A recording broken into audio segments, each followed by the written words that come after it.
Still bitterly cold on this Sunday afternoon with wind chills hovering right around 0 in many parts of the state. Even with full sunshine, it's going to remain quite cold through the rest of today, and then tonight the temperatures will dip close to 0 even without the wind.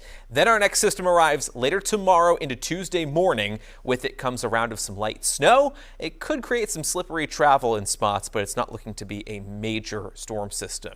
There are your wind chills through this evening. This is what the air will feel like on exposed skin, around or below 0 in many spots. A good idea to bundle up for your Sunday evening dinner plans.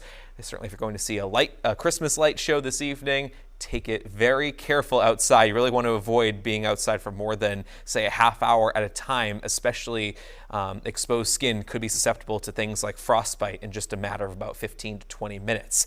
Actual temperatures this afternoon in the teens to lower 20s. Tonight, the winds relax under clear skies. Many of us get very close to 0 over the interior, below 0 from the Monadnock region to Plymouth, points to the north and west, and some lower to mid single digits in the Merrimack Valley and over toward the coastline. After a frigid start to the day tomorrow, Monday afternoon, we get back into the middle 20s. At least the air will be a bit more tolerable tomorrow, given we won't have a lot of wind.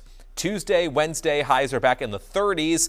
And before we get to the holidays, we have to talk about one quick system that arrives later Monday night. Tomorrow is dry during the daytime, no impacts to travel whatsoever. Clouds increase late in the day, and by midnight, some light snow will start to break out. This is a clipper system working in from the Great Lakes states. Most of the snow will fall across central and northern parts of New Hampshire at this point, but even southern zones may get into a little bit of light snow on Tuesday morning. So the first half of Christmas Eve looks wintry. As the clipper pulls away, the snow will exit by midday, and early afternoon we're just left with some flurries. Otherwise, it's mostly cloudy heading into Christmas Eve night and Christmas Day.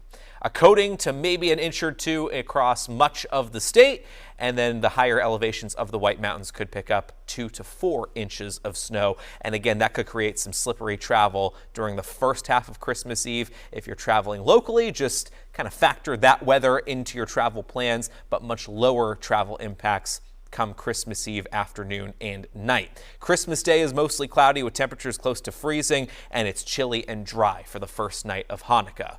By late week, it turns a little bit milder. At least the temperatures finally climb above freezing on Thursday. Look for highs in the mid-30s. Not a ton of sunshine beyond Christmas. Some peaks possible Friday and Saturday.